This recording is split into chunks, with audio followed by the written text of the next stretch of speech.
Hello everyone, उत्कर्ष daily GK में आप सभी का स्वागत है। जहां आज हम कवर करेंगे भारतीय संविधान में राष्ट्रपति से संबंधित मोस्ट इम्पॉर्टेंट क्वेश्चन, जो कि आपकी आगामी परीक्षा की दृष्टि से काफ़ी ज़्यादा महत्वपूर्ण है। आप किसी भी एग्ज़ाम की तैयारी कर रहे हों, चाहे आपका सेंट्रल लेवल का एग्ज़ाम हो या फिर स्टेट लेवल का एग्ज़ाम हो, सभी के लिए ये प्रश्न काफ़ी ज़्यादा महत्वपूर्ण है। और इस भारतीय संविधान में अन्य टॉपिक हम पहले ही कंप्लीट करा चुके हैं, जिनमें भारतीय संविधान सभा, भाग ए, संशोधन, संविधान की विशेषताएं, मूल अधिकार, मौलिक कर्तव्य जैसे कई अन्य टॉपिक, जिनकी एक संपूर्ण प्लेलिस्ट बनाकर चैनल पर अपलोड की जा चुकी है। आप चैनल पर जाकर प्लेलिस्ट में देख सकते हैं। तो आज ये राष्ट्रपति का टॉपिक है, जो कि लास्ट टॉपिक है भारतीय संविधान का, और आज इसको कंप्लीट करके फाइनल करेंगे। तो चलिए सेशन को शुरू करते हैं और देखते हैं आज का पहला क्वेश्चन। आज का पहला क्वेश्चन है, निम्न में से कौन भारत के गणतंत्र का प्रमुख होता है? तो इनमें से कौन है जो कि भारत के गणतंत्र का प्रमुख होता है? इसका सही उत्तर है ऑप्शन सी, राष्ट्रपति। राष्ट्रपति भारत के गणतंत्र का प्रमुख होता है। सही उत्तर ऑप्शन सी याद रखिए। अगला क्वेश्चन देखते हैं। अगला क्वेश्चन है, भारत के राष्ट्रपति के पद का प्रावधान किस देश से लिया गया है? तो भारत के राष्ट्रपति के पद का प्रावधान लिया गया है अमेरिका से। सही उत्तर ऑप्शन डी याद रखिए। अगला क्वेश्चन देखते हैं। अगला क्वेश्चन है, राष्ट्रपति के संबंध में कौन सा कथन सही है? तो भारतीय संघीय कार्यपालिका की वास्तविक शक्ति प्रधानमंत्री में निहित होती है। सही है। भारतीय संघीय कार्यपालिका की समस्त शक्ति राष्ट्रपति में निहित होती है। तो ऑप्शन बी भी सही है। तो ऑप्शन ए और ऑप्शन बी दोनों ही सही हैं। इसका सही उत्तर होगा ऑप्शन सी, उपयुक्त दोनों। उपयुक्त दोनों ही कथन सही हैं। अगला क्वेश्चन देखते हैं। अगला क्वेश्चन है, इनमें से कौन जो राष्ट्र का प्रतिनिधित्व करता है लेकिन राष्ट्र का नेतृत्व नहीं करता? तो जो राष्ट्र का प्रतिनिधित्व करता है लेकिन नेतृत्व नहीं करता, वो कौन है? इसका सही उत्तर है ऑप्शन डी, राष्ट्रपति। अगला क्वेश्चन देखते हैं। अगला क्वेश्चन है, राष्ट्रपति के संबंध में कौन सा कथन सही है? तो राष्ट्रपति के संबंध में कथन बताया है। पहला है, अनुच्छेद 52 भारत का एक राष्ट्रपति होगा। सही है। वह देश का प्रथम नागरिक होगा। ऑप्शन बी भी सही है।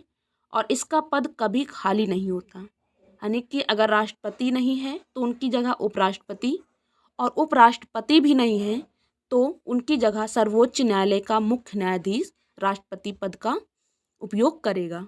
तो इसलिए इसका पद कभी भी खाली नहीं होता। तो ये तीनों ही कथन राष्ट्रपति के संबंध में सही हैं। तो इसका जो फाइनल आंसर होगा वो होगा ऑप्शन डी, उपरोक्त सभी। अगला क्वेश्चन देखते हैं। अगला क्वेश्चन है, सर्वप्रथम भारत में राष्ट्र के प्रमुख को राष्ट्रपति का नाम देने का सुझाव किसने दिया था? तो जो राष्ट्रपति नाम देने का सुझाव दिया वो किसने दिया, ये पूछा गया है। इसका सही उत्तर है ऑप्शन डी, श्यामा प्रसाद मुखर्जी। श्यामा प्रसाद मुखर्जी ने यह सुझाव दिया था कि राष्ट्र का जो प्रमुख होगा वो राष्ट्रपति के नाम से जाना जाएगा। अगला क्वेश्चन देखते हैं। अगला क्वेश्चन है, संघीय कार्यपालिका का वर्णन निम्न में से किस अनुच्छेद में है? तो संघीय कार्यपालिका का वर्णन किस अनुच्छेद में किया गया है? इसका सही उत्तर है ऑप्शन सी, अनुच्छेद 53 में। अनुच्छेद 53 में संघीय कार्यपालिका का वर्णन किया गया है। अगला क्वेश्चन देखते हैं। अगला क्वेश्चन है, निम्न में से कौन राष्ट्रपति के निर्वाचन में भाग नहीं लेता है? तो इनमें से कौन है जो कि राष्ट्रपति के निर्वाचन में भाग नहीं लेता? तो इसका राइट आंसर है ऑप्शन ई, संसद के सभी सदस्य। संसद के सभी सदस्य राष्ट्रपति के निर्वाचन में भाग नहीं लेते। बाकी लोकसभा के निर्वाचित सदस्य, राज्यसभा के निर्वाचित सदस्य, राज्यों की विधानसभा के निर्वाचित सदस्य और दिल्ली एवं पुडुचेरी के विधानसभा के निर्वाचित सदस्य, ये चारों ही ऑप्शन सही हैं जो कि राष्ट्रपति के निर्वाचन में भाग लेते हैं। तो right answer option D option E याद रखिए, संसद के सभी सदस्य राष्ट्रपति के निर्वाचन में भाग नहीं लेते हैं। अगला क्वेश्चन देखते हैं। अगला क्वेश्चन है, निम्न इनमें से कौन भारत के राष्ट्रपति के निर्वाचन में भाग नहीं लेता है? तो इनमें से कौन है जो कि राष्ट्रपति के निर्वाचन में भाग नहीं लेता? लोकसभा, राज्यसभा अथवा विधानसभा के मनोनीत सदस्य जो कि भाग नहीं लेते। राज्यों की विधान परिषद के सदस्य ये भी भाग नहीं लेते। इसका फाइनल उत्तर होगा ऑप्शन सी, उपरोक्त दोनों। उपरोक्त दोनों ही कथन जो दिए गए हैं ये राष्ट्रपति के निर्वाचन में भाग नहीं लेते हैं। अगला क्वेश्चन देखते हैं। अगला क्वेश्चन है, राष्ट्रपति के निर्वाचन पद्धति का प्रावधान किस देश से लिया गया है? तो राष्ट्रपति के निर्वाचन पद्धति का जो प्रावधान है वो आयरलैंड से लिया गया है। सही उत्तर ऑप्शन सी, याद रखिए आयरलैंड। अगला क्वेश्चन देखते हैं। अगला क्वेश्चन है, 70वें संविधान संशोधन द्वारा भारत के राष्ट्रपति के चुनाव में किन दो केंद्र शासित प्रदेशों को भाग लेने का अधिकार दिया गया है? तो ये 70वां संविधान संशोधन हुआ जिसमें भारत के राष्ट्रपति के चुनाव में दो केंद्र शासित प्रदेशों को भाग लेने का अधिकार दिया गया है। और वो दो केंद्र शासित प्रदेश कौन है? इसका सही उत्तर है ऑप्शन बी, दिल्ली एवं पुडुचेरी। दिल्ली एवं पुडुचेरी इसमें भाग ले सकते हैं। अगला क्वेश्चन देखते हैं। अगला क्वेश्चन है, भारत के राष्ट्रपति चुने जाते हैं। तो भारत के राष्ट्रपति चुने जाते हैं लोकसभा, राज्यसभा और राज्यों के विधानसभा के निर्वाचित सदस्यों द्वारा। सही उत्तर ऑप्शन डी, याद रखिए। अगला क्वेश्चन देखते हैं। अगला क्वेश्चन है, राष्ट्रपति के निर्वाचन में राज्य का मुख्यमंत्री मतदान करने के लिए पात्र नहीं होता है यदि वह राज्य विधान परिषद का सदस्य होता है। अगर वह राज्य विधान परिषद का सदस्य है तो वो मतदान करने के लिए पात्र नहीं होता राष्ट्रपति के निर्वाचन में।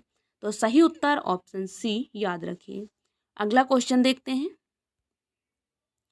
अगला क्वेश्चन है, एक सांसद अथवा विधानसभा का सदस्य राष्ट्रपति निर्वाचित हो सकता है परंतु निर्वाचित होने के तुरंत बाद अपनी सदस्यता छोड़नी पड़ेगी।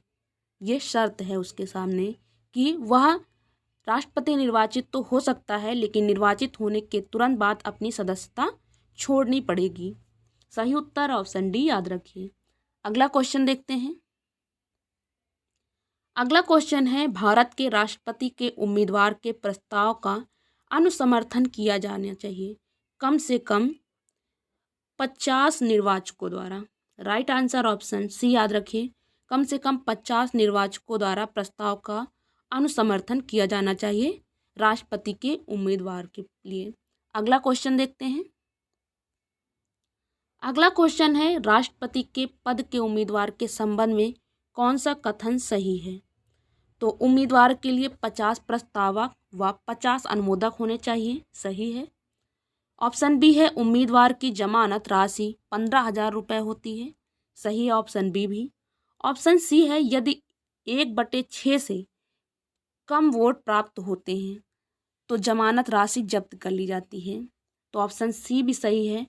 इसका फाइनल उत्तर हो जाएगा ऑप्शन डी, उपरोक्त सभी कथन सही दिए गए हैं राष्ट्रपति के उम्मीदवार पद के संबंध में। अगला क्वेश्चन देखते हैं। अगला क्वेश्चन है, भारतीय संविधान का कौन सा अनुच्छेद राष्ट्रपति के पद के लिए पुनर्निर्वाचन की योग्यता रखता है? इसका सही उत्तर है ऑप्शन डी, अनुच्छेद 57। अनुच्छेद 57 राष्ट्रपति के पद के लिए पुनर्निर्वाचन की योग्यता निर्धारित करता है। तो सही उत्तर ऑप्शन डी, याद रखिए। अगला क्वेश्चन देखते हैं। अगला क्वेश्चन है, राष्ट्रपति की पुनर्निर्वाचन के संबंध में कौन सा कथन सही है? इसका सही उत्तर बताना है। तो ऑप्शन ए है, इसका वर्णन अनुच्छेद 57 में है। सही। ऑप्शन बी, भारत में एक व्यक्ति कई बार राष्ट्रपति बन सकता है। ऑप्शन बी भी सही है। ऑप्शन सी, जबकि अमेरिका में एक व्यक्ति केवल 2 बार राष्ट्रपति बन सकता है। ऑप्शन सी भी सही है। इसका फाइनल आंसर हो जाएगा ऑप्शन डी, उपरोक्त सभी। उपरोक्त सभी राष्ट्रपति के पुनर्निर्वाचन के संबंध में सही हैं। तो ऑप्शन डी सही है। ये क्वेश्चन सेलेक्टेड और इम्पॉर्टेंट है तो वीडियो को लास्ट तक जरूर देखिए और वीडियो पसंद आए तो वीडियो को ज़्यादा से ज़्यादा शेयर कीजिए और पसंद आए तभी लाइक कीजिए, वरना लाइक मत कीजिए। अगला क्वेश्चन देखते हैं। अगला क्वेश्चन है, भारत के राष्ट्रपति के योग्यताओं के संबंध में कौन सा कथन सही है? तो भारत के राष्ट्रपति की योग्यताओं के संबंध में पूछा गया है। पहले देख लेते हैं ऑप्शन ए, राष्ट्रपति की योग्यताओं का वर्णन जो कि अनुच्छेद 58 में है।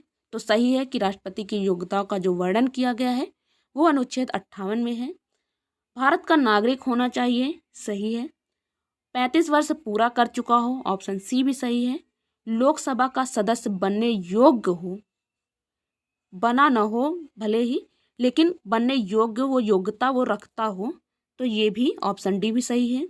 राष्ट्रपति बनने की अधिकतम आयु की कोई सीमा नहीं है, तो ऑप्शन ई भी सही है कि इसकी बनने की कोई सीमा नहीं है, आप कब तक बने रहते हैं। तो इसका जो फाइनल आंसर होगा वो होगा ऑप्शन एफ, उपरोक्त सभी, जो कि सारे कथन A B C D E जितने भी कथन दिए हैं राष्ट्रपति की योग्यता के संबंध में वो सब सही हैं। तो इसका फाइनल आंसर ऑप्शन एफ, उपरोक्त सभी। अगला क्वेश्चन देखते हैं। अगला क्वेश्चन है, राष्ट्रपति 5 वर्ष तक अपने पद पर रहता है, तो ये किस तारीख से रहता है? 22 का आंसर। इसका सही उत्तर है अपने पद ग्रहण के दिन से, जब से ये अपना पद ग्रहण करता है उस दिन से 5 वर्ष तक अपने पद पर रहता है, फिर अगला निर्वाचन होता है। अगला क्वेश्चन देखते हैं। अगला क्वेश्चन है, भारत के राष्ट्रपति की मृत्यु हो जाने पर या त्यागपत्र दिए जाने पर उपराष्ट्रपति या सर्वोच्च न्यायालय के मुख्य न्यायाधीश या सर्वोच्च न्यायालय के वरिष्ठ न्यायाधीश राष्ट्रपति के पद पर अधिकतम कितने दिनों तक बने रह सकते हैं? तो इसका सही उत्तर है ऑप्शन बी, अधिकतम 6 माह तक। यदि पद रिक्त रहता है तो अधिकतम 6 माह तक ये लोग इस पद पर, राष्ट्रपति पद पर बने रह सकते हैं। अगला क्वेश्चन देखते हैं। अगला क्वेश्चन है, राष्ट्रपति के पद की शर्तें क्या हैं? तो राष्ट्रपति पद के लिए शर्तें हैं, तो पहला है कि इसका वर्णन अनुच्छेद 59 में है। तो राष्ट्रपति पद के लिए जो शर्त दी गई है उसका वर्णन अनुच्छेद 59 में दिया गया है। वह किसी लाभ के पद पर न हो, ऑप्शन बी भी सही है कि वह किसी भी लाभ के पद पर न हो। तीसरा है, वह लोकसभा के सदस्य बनने की योग्यता रखता हो, लेकिन लोकसभा या राज्यसभा अथवा राज्य विधानमंडल का सदस्य होना नहीं चाहिए। यानी वो योग्यता तो रखता हो परंतु वो उस समय उसमें सदस्य नहीं होना चाहिए, लोकसभा, राज्यसभा अथवा राज्य विधानमंडल में। और ऑप्शन डी है जो उसका वेतन 5 लाख होता है और राष्ट्रपति आवास भी मिलता है। तो ये जो चारों कथन है वो राष्ट्रपति पद की शर्तों के लिए सही हैं। तो इसका सही उत्तर है ऑप्शन ई, उपरोक्त सभी। उपरोक्त सभी सही है राष्ट्रपति पद की शर्त के लिए। अगला क्वेश्चन देखते हैं। अगला क्वेश्चन है, भारत के राष्ट्रपति की शपथ के संबंध में कौन सा कथन सही है? तो भारत के राष्ट्रपति की शपथ के संबंध में कौन सा कथन सही है? इसका सही उत्तर है ऑप्शन डी, उपरोक्त सभी। यानी कि जो शपथ का वर्णन किया गया है वो अनुच्छेद 60 में किया गया है। राष्ट्रपति को शपथ सुप्रीम कोर्ट के मुख्य न्यायाधीश दिलाते हैं। राष्ट्रपति की शपथ का वर्णन अनुच्छेद 3 में नहीं दिया गया, जो कि शपथ का वर्णन अनुसूची 3 में दिया जाता है, उसमें राष्ट्रपति की शपथ का वर्णन नहीं दिया गया। तो इसका फाइनल आंसर ऑप्शन डी याद रखिए, उपरोक्त सभी भारत के राष्ट्रपति के शपथ के संबंध में सही है। अगला क्वेश्चन देखते हैं। अगला क्वेश्चन है, भारत के राष्ट्रपति को उसके पद से हटाया जा सकता है, तो किसके द्वारा हटाया जा सकता है? इसका सही उत्तर है ऑप्शन सी, संसद द्वारा। राष्ट्रपति को संसद द्वारा उसके पद से हटाया जा सकता है। अगला क्वेश्चन देखते हैं। अगला क्वेश्चन है, राष्ट्रपति पर महाभियोग का आरोप संसद के किसी सदन द्वारा लगाया जाता है? तो राष्ट्रपति पर महाभियोग का आरोप संसद के किस सदन द्वारा लगाया जाता है? इसका सही उत्तर है ऑप्शन सी, संसद के किसी भी सदन द्वारा। संसद के किसी भी सदन द्वारा राष्ट्रपति पर महाभियोग का आरोप लगाया जा सकता है। सही उत्तर ऑप्शन सी याद रखिए। अगला क्वेश्चन देखते हैं। अगला क्वेश्चन है, भारत के राष्ट्रपति पर महाभियोग लगाने के लिए कम से कम कितने दिन पूर्व इसकी सूचना राष्ट्रपति को देना आवश्यक है? तो इसकी सूचना 14 दिन पूर्व दी जाती है राष्ट्रपति को।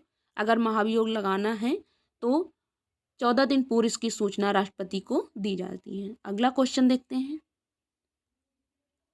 अगला क्वेश्चन है, निम्नलिखित में से कौन सा भारत के राष्ट्रपति के निर्वाचन गण का तो भाग है परंतु उसके महाभियोग अभिकरण का भाग नहीं है?